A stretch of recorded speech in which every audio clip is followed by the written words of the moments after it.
अस्सलाम वालेकुम नाज़रीन, आप देख रहे हैं नया पाकिस्तान और मैं हूं शहजाद इकबाल। हुकूमत पाकिस्तान ने कल पेट्रोल और डीजल की कीमत को बढ़ाया और बहुत ज़्यादा बढ़ाया, यानी कि पेट्रोल की कीमत में एक रात के अंदर 25 रुपये 58 पैसे का इजाफा कर दिया और जबकि डीजल की कीमत में 21 रुपये 31 पैसे का इजाफा हुआ। पेट्रोल की कीमत मार्केट में 100 रुपये से तजावुज़ कर चुकी है, जबकि डीजल की कीमत 101 रुपये से ज़्यादा है। इस हवाले से हुकूमत पर तनकीद हो रही है और तनकीद सिर्फ ऑपोजिशन की जानिब से भी नहीं हो रही है, यकीनन इसका एक इन्फ्लेशनरी प्रेशर होता है और जो डायरेक्ट अवाम फील करती है, तो अवाम की जानिब से भी कहा जा रहा है कि एक साथ बहुत ज़्यादा इजाफा किया गया है। इस बात पर भी हुकूमत पर सवाल उठाया जा रहा है कि क्या वजह है कि 1 जुलाई के बजाय 26 जून से ही कीमत में इजाफा कर दिया गया। और यह भी हुकूमत पर इल्ज़ाम लग रहा है कि ऑयल कंपनीज के हाथों सरेंडर कर दिया है हुकूमत ने इतना बड़ा उनको इजाफा देकर। इन तमाम बातों का आज जवाब दिया है special assistant to the prime minister Nadeem Babar साहब ने और प्रेस कॉन्फ्रेंस की उनके साथ वफाकी वजीर उमर अयूब साहब ने। और नदीम बाबर साहब ने यह बताया कि किस तरीके से जो इंटरनेशनल मार्केट में कीमत है वो बढ़ती आई है और उस कीमत बढ़ने की वजह से हमें पाकिस्तान में भी कीमत को बढ़ाना पड़ा। 18 मई को PSO ने $21 बैरल के हिसाब से तेल का कार्गो खरीदा। 28 मई को ये बढ़ के $31 और 27 सेंट हो चुकी थी और 20 जून को ये $44 और 54 सेंट थी। महीने डेढ़ के पीरियड में ये तकरीबन 112% जैसे ओवर भाईने का बढ़ चुकी है। नेशनल मार्केट में पेट्रोल की प्राइस ऑलमोस्ट डबल हो चुकी है। जो इंक्रीज़ है उस 42 में से सिर्फ 25 रुपये इंक्रीज़ अभी भी 17 रुपये लेसर है फरवरी के मुकाबले में, और डीजल में अभी भी 21 रुपये। नदीम बाबा साहब ने बताया कि पिछले 45 डेज़ के अंदर जो पेट्रोल की जो ऑयल की कीमत है इंटरनेशनल मार्केट में वो तकरीबन डबल हो चुकी है। जो 20 जून को आखिरी कार्गो आया था वो $44 का था, जिसकी वजह से हमें भी प्राइस में इंक्रीज़ करना पड़ा। और उन्होंने बताया कि जो हमने कमी की थी 116 रुपये से 74 रुपये तक पेट्रोल की कीमत में, वो 42 था, अब जो बढ़ाया है वो 25 रुपये है। इसी तरह उन्होंने ये भी बताया कि पाकिस्तान में तनकीद हो रही है कि कीमत बढ़ गई है पेट्रोल और डीजल की, लेकिन हकीकत यह है कि इंटरनेशनल मार्केट में और खासतौर पे जो रीजन में अगर देखा जाए तो पाकिस्तान में पेट्रोल अभी भी सबसे सस्ता है। पेट्रोल की प्राइस हमारी इस वक्त 100 रुपये है, तो मैं आपको इस तनाज़र में बताता चलूं कि इंडिया में प्राइस इस वक्त 180 रुपये है पर लीटर पेट्रोल की, चाइना में 137 रुपये है, बांग्लादेश में 174 रुपये है, इंडोनेशिया में 108 रुपये है, फिलीपींस में 153 रुपये है, थाईलैंड में 159 रुपये है और जापान में 196 रुपये है। तो नदीम बाबर बता रहे थे कि कंपैरिजन क्या है, हमारा जो ऑयल है इस वक्त पेट्रोल की जो कीमत है वो इंडिया, चाइना, बांग्लादेश के मुकाबले में हम अभी भी सस्ते हैं। लेकिन सवाल ये पैदा होता है कि क्या इम्पैक्ट सिर्फ इंटरनेशनल मार्केट का आया है या जो कीमत बड़ी है पेट्रोल की इसकी वजह कुछ और भी है। और अगर आप इसको इसकी तफसील बताएं तो सिर्फ इम्पैक्ट जो है वो इंटरनेशनल मार्केट का नहीं है, इंटरनेशनल मार्केट में जो प्राइस है उसका नहीं है। पिछले 2-3 महीने से बतदरीज जो टैक्स इकट्ठा करती है हुकूमत, चाहे वो GST की सूरत में हो या पेट्रोलियम डेवलपमेंट लेवी की सूरत में हो, पाकिस्तान तहरीक इंसाफ की हुकूमत ने उस टैक्स कलेक्शन को जो है उस टैक्स में इजाफा किया है। और आपके सामने हम ये तफसीलात रखते हैं। अप्रैल के महीने से अगर आप देखें तो अप्रैल के महीने में जो टोटल पेट्रोल की कीमत थी, जो आवाम को पेट्रोल मिलता था वो 96 रुपीज़ 58 पैसा पे मिलता था। और जो असल कीमत थी पेट्रोल की उस वक्त, जो एक्स प्राइस है जिस पर पेट्रोल में प्रॉफिट भी शामिल है, रिफाइनरीज का भी, OMCs का, वो 65.39 बनता था और हुकूमत उस वक्त टैक्स इस पर इकट्ठा कर रही थी 31 रुपये 19 पैसे। इसी तरह मई में जो टोटल टैक्स हुकूमत इकट्ठा कर रही थी वो 31 रुपये से बढ़कर 35 रुपये 61 पैसे हो गया, जबकि उस वक्त जो टोटल प्राइस थी पेट्रोल की जो प्राइस थी वो 81 रुपीज़ 58 पैसा थी। जून में 35 रुपये 61 रुपये का जो टैक्स था, 35 रुपये 61 पैसे का जो टैक्स था उसको उसमें मजीद इजाफा हुआ तकरीबन 5 रुपये का। और जून के महीने में जो टैक्स कलेक्शन था हुकूमत का 1 लीटर पेट्रोल पे वो 35.6 से बढ़कर 41 हो गया। और इसी तरीके से कल जो दोबारा हमने देखा है कि प्राइस में इजाफा हुआ है, तेल की कीमत में जो इजाफा किया गया है, उसके बाद टैक्स में 6 रुपये का मजीद इजाफा हुआ है। 41 की जगह अब हुकूमत 1 लीटर पर 47 रुपीज़ टैक्स कलेक्ट करेगी। तो जहां पे ये कहा जा रहा है कि इंटरनेशनल मार्केट में कीमत बढ़ी है, वहीं पे पिछले 4 महीनों में हुकूमत ने अपना जो टैक्स है, जो 1 लीटर पर टैक्स लिया जाता है, उसमें भी इजाफा किया है। और इसमें जो मेजर कंपोनेंट है वो पेट्रोलियम डेवलपमेंट लेवी का है। लेवी वो टैक्स है जो कि वफाकी हुकूमत के पास रहता है, ये डिविजिबल पूल के जरिए सूबों को भी नहीं ट्रांसफर होता। इस टैक्स में कितना इजाफा हुआ है? फरवरी में ये टैक्स 15 रुपए पर लीटर था और इससे पहले हमने देखा है कि माजी की हुकूमत हो या तहरीक इंसाफ ने भी 8 या 10 रुपए रखा था, लेकिन फरवरी 2020 में ये 15 रुपए था। अगले महीने इसमें इजाफा हुआ, मार्च में 19 रुपए 75 पैसे, फिर इसमें कमी की गई तकरीबन 1.5 रुपए की और 17 रुपए 16 पैसे आ गया अप्रैल में। लेकिन दोबारा मई में जब प्राइसेस रिवाइज हुई तो इसको 23 रुपए 36 पैसे कर दिया, यानी 1 लीटर पे लेवी जो चार्ज की जाती थी वो 23 रुपए 36 पैसे थी। जून के आगाज में इसको 30 रुपए कर दिया गया और अब भी 30 रुपए है, यानी कि जो टैक्स है खासतौर पे लेवी, उसमें मुसलसल इजाफा देखा गया है। अब हम हमेशा अपने प्रोग्राम में ये पोजीशन लेते रहे कि हुकूमत पाकिस्तान सब्सिडी अफोर्ड नहीं कर सकती, इसीलिए जो इंटरनेशनल मार्केट में प्राइस होगी वो प्राइस हमें पाकिस्तान में भी रखना होगी। लेकिन जहां पर आप कमी कर सकते हैं वो आप टैक्स पे कर सकते हैं। आपने जब टैक्स बढ़ाया, लेवी को बढ़ाया, इसलिए बढ़ाया क्योंकि ओवरऑल कीमत नीचे जा रही थी, हुकूमत का नुकसान होता, तो हुकूमत ने टैक्स बढ़ा दिया। अब जब कीमत ऊपर जा रही है और आवाम को सारा बोझ बर्दाश्त करना पड़ रहा है, तो यहां पर हुकूमत अपना टैक्स कम कर सकती थी, लेकिन हुकूमत ने ऐसा इसलिए नहीं किया क्योंकि हुकूमत ने जो इस बजट में अगले साल के लिए लेवी का टारगेट रखा है वो 250 अरब से बढ़ाकर 450 अरब कर दिया, इनफैक्ट 460 अरब कर दिया। यानी कि अब उसी लेवी से जहां पे पहले हुकूमत 250 अरब रुपए कलेक्ट करती थी, अब 460 अरब रुपए कलेक्ट करेगी, 210 अरब रुपए ज्यादा। यानी इसका मतलब यह है कि जो लोग पहले ही लेवी देते थे, जो लोग पहले ही ये टैक्स देते थे, उन पे मजीद 210 अरब रुपए का बोझ बढ़ जाएगा। हुकूमत पाकिस्तान ऐसा क्यों कर रही है? ऐसा इसलिए हो रहा है क्योंकि जो बाकी टैक्स कलेक्शन है वो टारगेट मीट नहीं कर पा रहे, नए टैक्सेस में इजाफा हो नहीं रहा। जो टैक्स कलेक्शन है पहले साल में हुकूमत की वो 2% से नेगेटिव रही, इस साल फ्लैट रही है, कोई इजाफा नहीं हुआ है उसमें भी। और अब हुकूमत मजबूर हो गई है कि लेवी के जरिए टैक्स इकट्ठा करें, यानी कि जो टैक्स स्लात की बात पाकिस्तान तहरीक इंसाफ की हुकूमत करती थी या जब ऑपोजिशन में थे तो जिस टैक्स के ऊपर वो तनकीद करते थे, अब वही टैक्स मजीद बढ़ा कर लिया जा रहा है। तो इस वक्त अगर आप देखें 53 रुपीज़ ओरिजिनल प्राइस है पेट्रोल की और 47 रुपीज़ के टैक्सेस लिए जा रहे हैं, तब ये कीमत बनती है जाके 100 रुपये 50 पैसे की। इस हवाले से बजट के दिन जब शाहजेब खानजादा ने ये सवाल किया था हफीज़ शेख साहब से, एडवाइज़र है to prime minister on finance, और उनसे ये सवाल किया था कि जब आपने ये जो हदफ है बढ़ा दिया है लेवी का, तो जाहिर सी बात है आप पेट्रोल की कीमत भी बढ़ाएंगे और लेवी को बढ़ाएंगे। हफीज़ शेख साहब ने कहा ऐसा नहीं होगा, जब पेट्रोल की कीमत बढ़ेगी तो हम लेवी को कम करेंगे, जो कि नहीं किया गया है। पेट्रोलियम डेवलपमेंट लेवी है, उसमें आप इजाफा करते नजर आ रहे हैं। ज़रा टैक्स आप कोई नया नहीं लगा रहे, मगर 260 अरब रुपए रवां साल के लिए रखा गया था, अब 450 अरब रुपए जो पेट्रोलियम लेवी है उसमें नजर आ रहा है। तो फिर ये तवक्को की जाए कि पेट्रोल की कीमतें अब यहाँ से बढ़ेंगी, जो टैक्स की आमदनी है आप कोशिश करेंगे कि पेट्रोलियम लेवी के जरिए हासिल करने की कोशिश करें? जी, ये एक कुदरती इंस्ट्रूमेंट है उस सिचुएशन में अगर तेल की कीमतें गिरती हैं, और अब जबकि तेल की कीमतें गिरी हैं तो पेट्रोलियम डेवलपमेंट लेवी से थोड़ी बहुत आमदनी बढ़ी है। अगर तो तेल की कीमतें मज़ीद नहीं गिरती और बढ़ने की तरफ जा रही हैं तो फिर हम पेट्रोलियम डेवलपमेंट लेवी को कम करेंगे। हफीज़ शेख साहब जो कि एडवाइज़र हैं वज़ीर आज़म के फाइनेंस पे, वो कह रहे हैं कि अगर कीमतें बढ़ने की तरफ जारी होंगी तो हम लेवी को कम करेंगे, और हमेशा से हुकूमत यही करती आई है, इसी तरह ही मैनेज होता है कि जब तेल की कीमत बढ़ती है तो पूरा आवाम पे बर्डन पास ऑन नहीं किया जाता, अपने टैक्सेस को कम कर दिया जाता है ताकि इंटरनेशनल प्राइस तो आप पास ऑन कर दें लेकिन टैक्सेस का बोझ उन पर कम कर दें। लेकिन ऐसा इस मरतबा नहीं किया गया है, और ये वो तनकीद है जो इमरान खान साहब हो, असद उमर हो, मुसलसल PMLN की हुकूमत पर करते आए थे।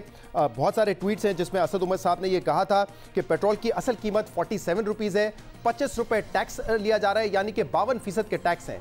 इसी तरह इमरान खान साहब जब भी कीमत बढ़ती थी कहते थे कि पेट्रोल बम गिरा दिया गया है अवाम पर और 80% टैक्स लिया जा रहा है, और आज ये टैक्स तकरीबन 85% है। जहां पे 80% की बात हो रही थी, अभी ये टैक्स तकरीबन 85% है पेट्रोल और डीजल पर। असद उमर साहब जब हुकूमत में आए थे, फाइनेंस मिनिस्टर थे, उस वक्त उन्होंने GST को 4.5% कर दिया था, तो ये क्रेडिट उनको जाता है। लेकिन अब दोबारा टैक्स जो इकट्ठा किया जा रहा है वो बहुत ज़्यादा है। कंपैरिजन भी किया जा रहा है कि इंटरनेशनल मार्केट में हम बहुत सस्ते हैं, क्या ये कंपैरिजन भी दुरुस्त है या नहीं, इस पर भी हम बात करेंगे। और हमें ज्वाइन किया है वज़ीर आज़म के special assistant to prime minister Shahbaz Gill साहब ने। डॉक्टर शहबाज गिल साहब हमारे साथ मौजूद है। डॉक्टर शहबाज गिल साहब, बहुत बहुत शुक्रिया ज्वाइन करने के लिए। शहबाज गिल साहब, आज नदीम बाबर साहब ने प्रेस कॉन्फ्रेंस की, बताया कि इंटरनेशनल कीमत बढ़ रही है, 112% बढ़ गई है, इसलिए हमने भी कीमत बढ़ाई है। लेकिन आप लोग मुसलसल पिछले 3-4 साल से टैक्स बढ़ाते रहे हैं और हर हुकूमत यही करती है कि जब इंटरनेशनल मार्केट में कीमत बढ़ रही होती है, बेस बढ़ रहा होता है, तो आप जीएसटी भी 17% की वजह से आपको ज्यादा मिल रहा होता है, तो कम से कम आप लेवी को कम कर देते हैं ताकि बोझ अवाम पे ना पड़े। हुकूमत के पास ये ऑप्शन था। फाइनेंस मिनिस्टर 10-12 रोज पहले कह चुके थे कि हम करेंगे लेवी को कम, लेकिन लेवी को कम नहीं किया है, टैक्स कम नहीं कर रही है हुकूमत। तकरीबन 85% टैक्स आप ले रहे हैं इस वक्त। बहुत शुक्रिया आपका शहजाद। मैंने आपका पूरा इंट्रो देखा, बहुत ही गौर से देखा। इसमें मैं कुछ फैक्ट्स एंड फिगर्स आपके सामने रखता हूं, होपफुली वो जरा एक दूसरा पर्सपेक्टिव भी देने में आवाम को समझ आएगी। देखिए, इस टाइम जितने भी दुनिया में नॉन ऑयल प्रोड्यूसिंग कंट्रीज हैं जिनके यहाँ तेल पैदा नहीं होता, जैसे पाकिस्तान के यहाँ नहीं होता, उन सबसे पाकिस्तान में तेल सस्ता है। ये है ग्राउंड रियलिटी, ये है असल बात। हमारी कीमत इस टाइम भी उन मुल्कों के साथ है जिनके अंदर अपना तेल प्रोड्यूस होता है, जिसका मतलब ये है कि हम सबसे कम टैक्स ले रहे हैं, हम सबसे सस्ता तेल आज भी दे रहे हैं। कहा जाता है कि पर कैपिटा इनकम देखें, कहा जाता है कि गुर्बत की शरह देखें। अब पर कैपिटा इनकम कई दफा बड़ी जो होती है वो थोड़ी सी उसमें धोखा होता है, क्योंकि पर कैपिटा इनकम में तो आपकी तमाम इंडस्ट्री, आपकी सारी चीजों की इनकम इकट्ठी होकर आपकी पॉपुलेशन पे आती है। तो असल अगर आपने देखना है तो वो पॉवर्टी देखनी पड़ती है कि पॉवर्टी लाइन से नीचे लोग कितने हैं। अगर आप इंडिया देखें तो हमसे ज्यादा पॉवर्टी लाइन से नीचे लोग हैं। अगर आप बांग्लादेश देखें तो हमसे ज्यादा या हमारे बराबर पॉवर्टी लाइन के उनके नंबर्स हैं। बांग्लादेश में जो आज 1 लीटर मिल रहा है वो 174 रुपए। अगर आप उनके यहाँ डॉलर प्राइस और फिर एक्सचेंज रेट को पाकिस्तानी रुपयों में कन्वर्ट करें तो पाकिस्तानी 174 रुपए का आज बांग्लादेश में लीटर तेल मिल रहा है, जब हमारे यहाँ 100 है और कल तक 74 रुपए था। इसी तरीके से इंडिया में 180 रुपए मिल रहा है। मैं जर्मनी के साथ, चीन के साथ, टर्की के साथ किसी के साथ कंपेयर नहीं कर रहा, जहां पे गुर्बत हमसे बहुत ज्यादा कम है, जीडीपी बहुत ऊपर है। मैं अपने जैसे मुल्कों के साथ अपने आप को कंपेयर कर रहा हूं जहां पे उतने गरीब है। अब आपने बात बार बार कही कि हम अपना टैक्स कम क्यों नहीं करते। देखिए, हमारे यहाँ हमारी सर्टन ग्राउंड रियलिटीज हैं।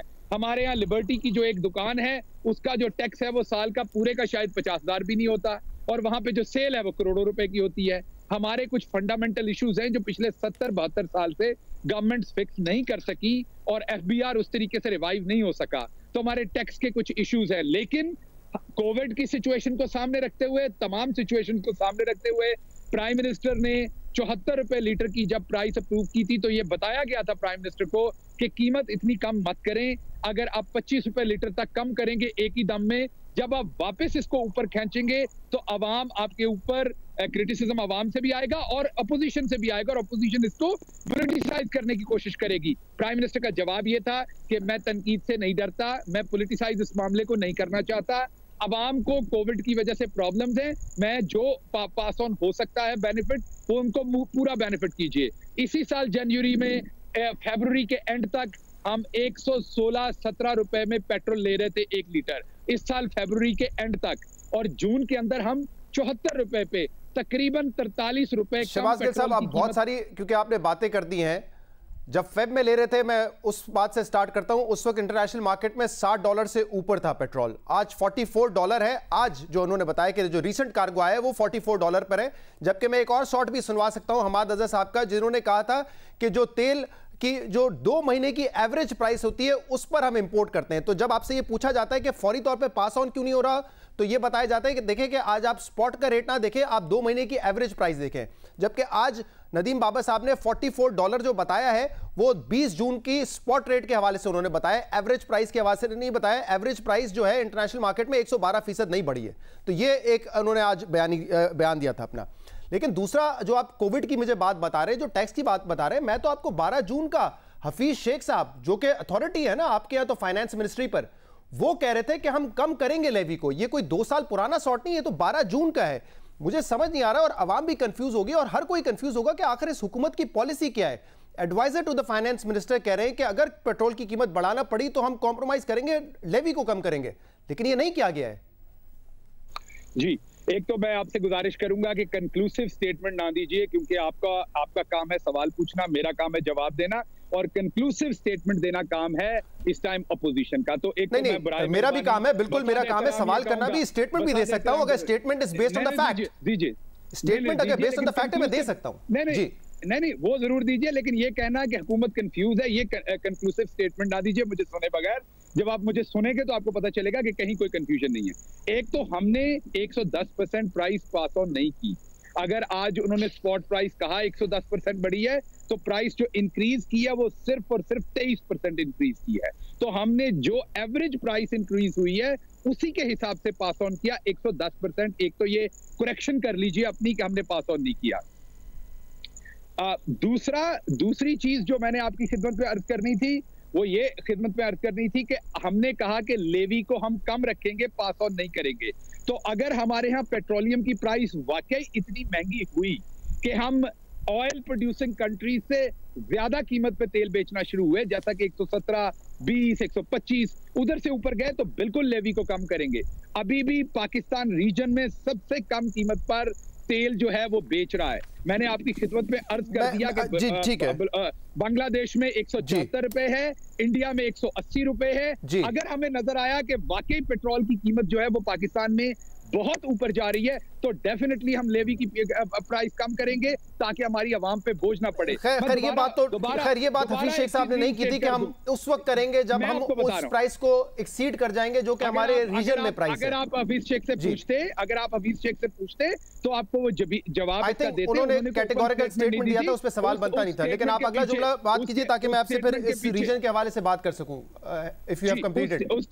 जी उस स्टेटमेंट के अंदर एक कॉन्टेक्स्ट था ना पूरे का पूरा। किसी जगह के ऊपर लेवी कम करेंगे ना, अब 200 रुपए के पेट्रोल हो जाए या 100 रुपए हो तो उसमें डेफिनेटली चेंज तो होगा। और आखिरी बात मैं दोबारा आपके साथ कर दूं, दोबारा से मैं एक दफा रीइंस्टेट कर दूं कि जब हमने 25 रुपए कम किया एकदम से, तो इसी गवर्नमेंट ने किया था और ये मशवरा दिया गया था कि ना कम करें, बाद में जब उठाना पड़ेगा तो शहजाद इकबाल साहब इसी तरीके से तनकीद करेंगे और उस टाइम मुश्किल होगा तो 10 रुपए कम करें ताकि इसी तरीके से वापस आए। एक तो 25 रुपए एक साथ कम नहीं किया है, 25 रुपए एक साथ कम नहीं किया था किसी पॉइंट पर भी। हमने ओवरऑल कम किया था। अच्छा, अब आप जो अब ये ओवरऑल जो कम हुई है वो 43 से आप तो बाहर यूनिवर्सिटीज में पढ़ाते भी रहे ना, तो आपको तो अंदाजा होगा कि एक आइसोलेशन में फिगर्स को नहीं लिया जाता। जब आप रीजन की बात कर रहे हैं, पर कैपिटा इनकम ही वो वाहिद जरिया है जिससे आप देख सकते हैं कि एक मुल्क में फी शख्स आमदनी कितनी है।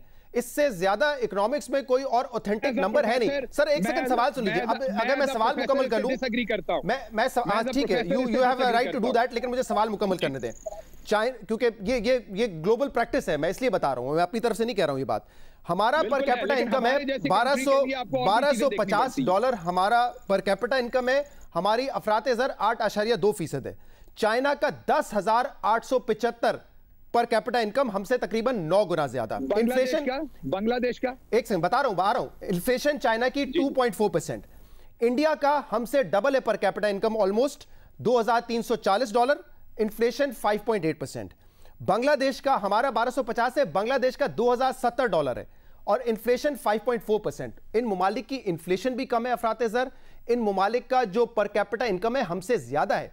तो इसको भी तो देखें ना कि हमारे यहाँ अफोर्डेबिलिटी कितनी है। आप कैसे कंपेयर कर सकते हैं चाइना से? 9 गुना उनकी इनकम ज्यादा है हमसे, बांग्लादेश की डबल है हमसे। आपने क्योंकि एकेडमिक सवाल किया तो एकेडमिक तरीके से उसका जवाब देता हूं। इंडिया की पर कैपिटा इनकम हमसे डबल है, लेकिन वो सिर्फ उनकी 5 से 10% आबादी है जिसकी वो इनकम है।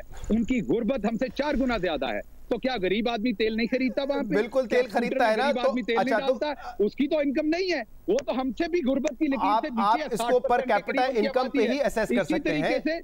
इसी तरीके से नहीं, जरूरी नहीं है। इसी तरीके से बांग्लादेश की जो पर कैपिटा इनकम है, हमसे स्लाइटली ज्यादा है, थोड़ी सी ज्यादा है, लेकिन वो थोड़ी सी ज्यादा को भी $800 ज्यादा है। सुन तो लीजिए सर, $800 ज्यादा है, थोड़ी सी ज्यादा है। सर जी अगर आप सुन तो लीजिए, अब आपने सवाल कर लिया, सुन तो लीजिए। एक तो आपका मसला ये कि आप सुनते नहीं है। अच्छा, अगर उनकी पर कैपिटा इनकम आपसे ज्यादा भी है तो आप ये देखिए कि पेट्रोल का भी 74 रुपए का फर्क है 1 लीटर के ऊपर। कोई हमने 10 रुपए उनसे सस्ता नहीं रखा। 20 रुपए सस्ता नहीं रखा, तो उनकी पर कैपिटा अगर इनकम डबल भी होती है हमसे तो फिर भी रैशनल था यहाँ पे ये प्राइस इनकम। तो आप वो चीज नहीं देख रहे, सिर्फ ये देख रहे हैं की आप बांग्लादेश की भी हमसे $800 ज्यादा है, अफरातेजर कम है, हमारे यहाँ वैसी अफरातेजर 8% पर है, और इसका जो इम्पैक्ट आएगा इन्फ्लेशनरी। अब देखिए मैं जब कहता हूँ, सवाल सुन लीजिए, आप सवाल सुन लीजिए। शहजाद बात सुनिए, आपने जवाब मुकम्मल कर लिया था, इसलिए मैं सवाल कर रहा हूँ। शहजाद आप एक बात सुनिए, ये जो आप अगले बंदे को सुनते नहीं हो उससे अगला आपने जवाब मुकम्मल कर लिया था, उसी वक्त मैंने सवाल किया आपसे। अपना टेम्पर लूज करता है, मैं तो हंस के बात कर रहा हूं, मैं क्या टेम्पर लूज कर रहा हूं? then you smile and the other person look bad. Kindly don't do that. Let me hear, मैं यहाँ एक सड़क पे आपको इंटरव्यू देने के लिए एक पेट्रोल पंप पे खड़ा, सड़क के किनारे पे, जहाँ आवाज भी कम आ रही है, I'm trying to listen to you and respond to you. मैं सिर्फ आपको खिदमत में अर्ज ये कर रहा हूं कि अगर पर कैपिटा इनकम 800 ज्यादा देख रहे हैं तो साथ ये भी देखिए कि हमने उनसे प्राइस भी तो 74 रुपए कम ले रहे हैं, वो आपको नजर नहीं आ रही, उसकी परसेंटेज बिल्कुल नजर आ रही है, इसीलिए मैंने ये सवाल किया है, इसीलिए आपको बता रहा हूं अफराते ज़र भी कम है। हमारे यहाँ अगली जीडीपी ग्रोथ 1 से 2% होगी, इन ममालिक में 4 से 6% की ग्रोथ होगी। इन सब चीजों को फिर आप कंसिडर करें ना, आइसोलेशन में ना ले लीजिए नंबर्स को। फर्क है, एक और भी फर्क है, वहां कोई नवाज शरीफ लूट के नहीं गया था, वहां कोई जरदारी लूट के नहीं गया था। ये भी फर्क है बांग्लादेश और इंडिया का, ये आप याद नहीं रखते। वहां पर भी मोदी के ऊपर भी बड़े इल्जाम लगे करप्शन के, और बांग्लादेश में भी लगते रहते हैं। नहीं, मोदी ने ऐसे कोई करप्शन नहीं की जिस तरह की हमारे यहाँ हुई है, ये गलत बात है। मोदी एक फाशिस्ट है, मोदी एक हिंदुत्व को सपोर्ट करने वाला बंदा है, वो उसने कत्लो गारत करवाई, सारे इल्जाम है, लेकिन इस तरह की गंदी करप्शन उसने नहीं की जिस तरह की हमारे मुल्क में हुई है। शहबाज गिल साहब, अब जो दूसरा इंपॉर्टेंट मैटर है ना यहाँ पर, वो ये है कि पॉलिसी का फुकदान नजर आता है, और मैं बताता हूं कैसे। 2 रोज पहले स्टेट बैंक ऑफ पाकिस्तान ने शरह सूद को कम किया, ये देखते हुए कि आगे इन्फ्लेशन नहीं होगी। अब आप जब 25 रुपए से बढ़ा रहे हैं तो इसका इंपैक्ट आएगा मल्टीपल जगहों पे, खाने पीने की अशिया महंगी होगी, पब्लिक ट्रांसपोर्ट, आज भी खबरें आ रही थी कि उन्होंने इजाफा करना शुरू कर दिया कीमत में। एडमिनिस्ट्रेटिवली हम कीमत कम नहीं कर सकते हैं उस वक्त जब हम देखते हैं कि पेट्रोल कम होता है, लेकिन जब पेट्रोल की कीमत बढ़ती है फौरी तौर पे इजाफा होता है। तो एक तरफ तो हम इंटरेस्ट रेट को कम कर रहे हैं, अब आपकी इन्फ्लेशन बढ़ेगी, दोबारा आपको इंटरेस्ट रेट बढ़ाना पड़ेगा, आपकी ग्रोथ कॉम्प्रोमाइज होगी। तो डायरेक्शन क्या है? कोई कोऑर्डिनेशन नहीं है इस वक्त। देखिए शहजाद, इसमें एक चीज बहुत इंपॉर्टेंट है, ये असल सवाल है आपके पूरे इंटरव्यू का, कि हमारे यहाँ तमाम माफियाज जो हैं, जिसको पकड़ते हैं वो एक माफिया बना हुआ है। आप पेट्रोल की कीमत कम करते हैं तो कार्टेल सामने आ जाता है, आप शुगर को देखते हैं तो कार्टेल सामने आ जाता है, आप किसी और शोबे को देखते हैं तो कार्टेल सामने आ जाता है। पूरी सोसाइटी का सोशल जो एक कॉन्ट्रैक्ट है वो ब्रोकन डाउन है।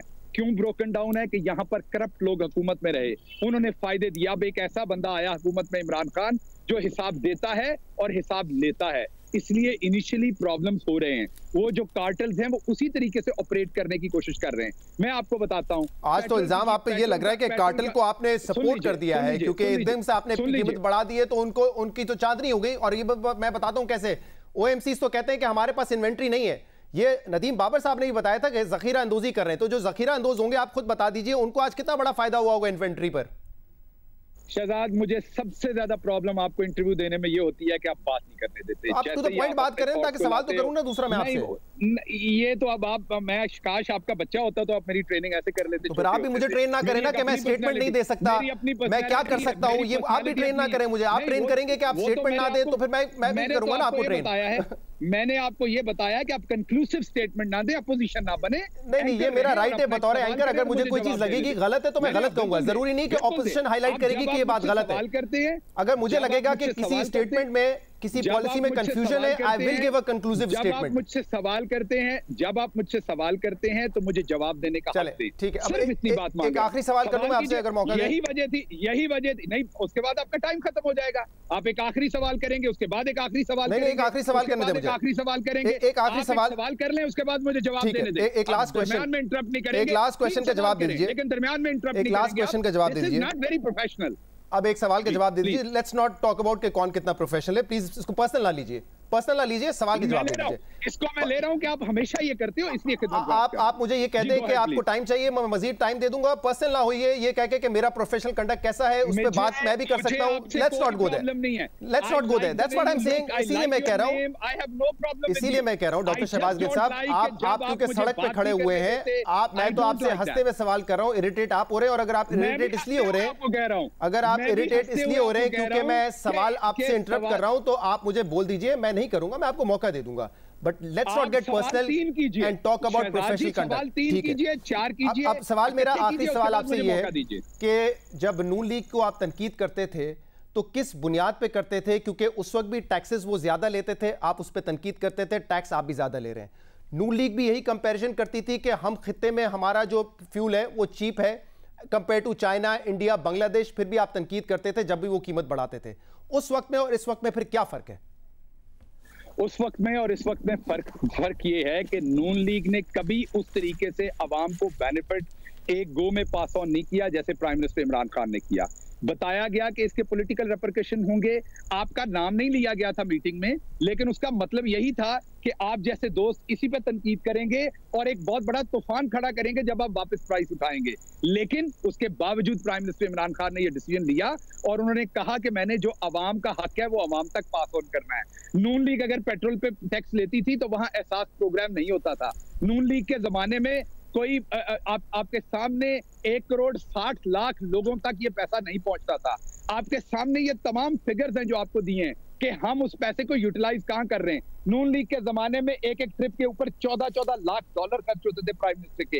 ये प्राइम मिनिस्टर 60,000 डॉलर। आप कहते मैं इंटरप्ट क्यों कर रहा हूं? एहसास प्रोग्राम पे ना मैंने सवाल किया। चले ये आपका जवाब दूंगा ना। ठीक है, टैक्स का पैसा कहां लगता है ये जवाब तो दूंगा ना। प्राइम मिनिस्टर उन्हीं टैक्स के पैसों के ऊपर दौरा करता है ना। 1,40 करोड़ तक प्राइम मिनिस्टर हाउस का खर्चा होता था। पेट्रोलियम डेवलपमेंट लेवी कहां लगता है आपको पता है सर? 68 ये पेट्रोलियम सेक्टर की डेवलपमेंट के लिए लगता है, लेकिन हम इस्तेमाल करते हैं फिस्कल बजट, फिस्कल डेफिसिट का खसारा पूरा करने के लिए। हमारी मजबूरी इसलिए है कि आपके जीनियस असाकदार ने 10 साल में आपकी एक्सपोर्ट की नेगेटिव ग्रोथ हुई। बहुत बहुत शुक्रिया। शहबाज गिल साहब हमारे साथ मौजूद थे। हमारे साथ खुर्रम शहजाद साहब भी मौजूद हैं, इकोनॉमिस्ट हैं, उनसे ज़रा राय लेते हैं। खुर्रम शहजाद, ज़रा ये बताइएगा कि क्या ये मुमकिन था कि 25 रुपये का इजाफा एक साथ ना होता? आज बताया गया 112% का इजाफा इंटरनेशनल मार्केट में हुआ है। क्या कहीं से रिलीफ दिया जा सकता था आवाम को, या जो हुकूमत ने फैसला किया वो जस्टिफाइड है और कोई हल नहीं था इसके अलावा? Thank you Shahzad. देखिए ये बड़ा इम्पोर्टेंट पॉइंट है आपका, और स्टेबलाइज्ड मार्केट्स के लिए ये ज़रूरी होता है कि एक बैलेंसिंग एक्ट हो। और मैं ये कहूँगा कि जब गवर्नमेंट पहले प्राइस पास ऑन कर रही थी, कट दे रही थी, उस वक्त भी बहुत बड़े कट जो है पास ऑन किए गए थे। थोड़ा सा मैनेज किया जा सकता था इस एंटिसिपेशन के साथ कि ऑयल में रिकवरी आ सकती है, क्योंकि ऑयल एक बहुत ही हाई वोलेटाइल कमोडिटी है। तो ऑयल प्राइसेस दुनिया भर में बहुत चेंज हो रही हैं। तो इसलिए थोड़ा सा बैलेंसिंग एक्ट पहले भी हो सकता था कि पहले जो है प्राइस पास ऑन को धीरे धीरे किया जाता और उसके साथ साथ जो है वो टैक्सेस को भी कलेक्ट किया जाता। लेकिन ऑफ कोर्स गवर्नमेंट ने एक डिसीजन लिया, और अब जो है जब प्राइसेस बढ़ी हैं, रिवर्स हुई हैं, तो उसमें एक बैलेंसिंग एक्ट दोबारा से ये हो सकता था, एक बेहतर एक्ट, कि जो है आधा पास ऑन किया जाता और आधा एडजस्टमेंट जो है वो टैक्स में भी की जा सकती थी। लेकिन आपको पता है हम IMF प्रोग्राम में हैं, और IMF का जो पेट्रोलियम लेवी का टारगेट है नेक्स्ट ईयर का, वो तकरीबन 470-480 अरब रुपए तक का है, जो कि पिछले साल 220 अरब रुपए का था। तो डेफिनेटली एक इतना हैफ्टी टारगेट है, गवर्नमेंट को अपने टैक्सेस भी इकट्ठे करने हैं। तो मेरे ख्याल में गवर्नमेंट ने ये किया, जब प्राइस को कट किया, यानी कि जो पेट्रोलियम प्रोडक्ट प्राइसेस में कट दिया, तो उस पर टैक्सेस को मैक्सिमाइज करते गए, जिसमें पेट्रोलियम लेवी को मेरे ख्याल में पहली मरतबा जो है पेट्रोलियम लेवी को 30 रुपए पर लीटर पे डीजल और पेट्रोल दोनों के लिए जो है वो बढ़ा दिया गया, और जो लेफ्ट ओवर अमाउंट था वो पास ऑन कर दिया गया। और वैसे ऑयल प्राइसेस में इतना बड़ा डिक्लाइन आया कि $70 पर बैरल एवरेज थी लास्ट ईयर की, और इस साल की एवरेज जो है वो $40 से भी अभी तक नीचे ही है। तो डेफिनेटली वो जो एक टैक्स था वो गवर्नमेंट ने पूरा रिटेन किया, क्योंकि टैक्स की जो टारगेट्स है। अब ये किया है गवर्नमेंट ने कि जैसे टैक्सेस, ये करना चाहिए था कि जैसे टैक्सेस को बढ़ाते गए with each decline in prices, with each pass on, जैसे प्राइसेस नीचे गई, इसी तरह बढ़ाते हुए भी टैक्सेस को एडजस्ट करना चाहिए था, ताकि जो जो प्राइस थी वो 87 रुपीज पर लीटर पे आ जाती। सही, मतलब आप कह रहे हैं कि कम से कम 13 रुपए का रिलीफ दिया जा सकता था प्राइस 87 रखकर, अगर आप अपनी पेट्रोलियम डेवलपमेंट लेवी को कम कर देते। खुर्रम शाह साहब, ये बताइएगा कि इसका इन्फ्लेशनरी इंपैक्ट कितना आ सकता है, क्योंकि 3 रोज पहले ही शरह सूद में कमी हुई है, और ये बताया गया कि आउटलुक जो है वो इन्फ्लेशन का इतना ज्यादा सिवियर नहीं है जितना हमने साल 2019-20 में देखा है। 11% की इन्फ्लेशन अब ये नीचे आएगी, लेकिन क्या इंपैक्ट हो सकता है ओवरऑल, डायरेक्ट इंपैक्ट और इनडायरेक्ट इंपैक्ट इसका अफरात ज़र पर? देखें, एनर्जी का जो पूरी बास्केट है ना, उसका जो पूरी जो हमारी सीपीआई की बास्केट होती है, यानी कि मुख्तलिफ अशियाएं होती हैं, उनकी कीमतें सैंपल लिया जाता है, उसको फिर बताया जाता है कि कितना चेंज आ रहा है across the board, different prices, different commodities में। इसके अंदर जो एनर्जी का शहजाद पोर्शन है वो तकरीबन 10% है। मिसाल के तौर पे अगर 25% इंक्रीज होता है तो तकरीबन 2.5% का फर्क पड़ सकता है आने वाले दिनों में इन्फ्लेशन पे। तो ये एक इम्पैक्ट होता है कि 10% का हिस्सा जो है उसका एक दिहाई हिस्सा जाके जो है इन्फ्लेशन पे इम्पैक्ट करता है। लेकिन इसमें इंपॉर्टेंट पॉइंट शहजाद वो ये है कि गवर्नमेंट है, प्रोविंशियल अथॉरिटीज हैं, उनको ये करना चाहिए कि मार्केट्स में जाके प्राइस चेक्स को इंश्योर करें और ये इंश्योर करें कि जब प्राइसेस नीचे की गई थी पेट्रोल की या डीजल की, उस वक्त जो है कमोडिटी प्राइसेस में कट नहीं दिया गया। तो इसीलिए अगर इंक्रीज की गई हैं तो इसी तरह से ट्रांसपोर्टेशन कॉस्ट से लेकर कमोडिटी प्राइसेस में इंक्रीज भी ना दिया जाए। इस चीज को मेक श्योर किया जाए तो इन्फ्लेशन के एक्सपेक्टेशंस को और महंगाई को मैनेज किया जा सकता है, अदरवाइज महंगाई में इजाफा हो सकता है। बहुत बहुत शुक्रिया, बहुत बहुत शुक्रिया। खुर्रम शहजाद साहब हमारे साथ मौजूद थे। प्रोग्राम में शामिल करेंगे एक ब्रेक और इसके बाद हम मजीद बात करेंगे। हमारे साथ रहिए।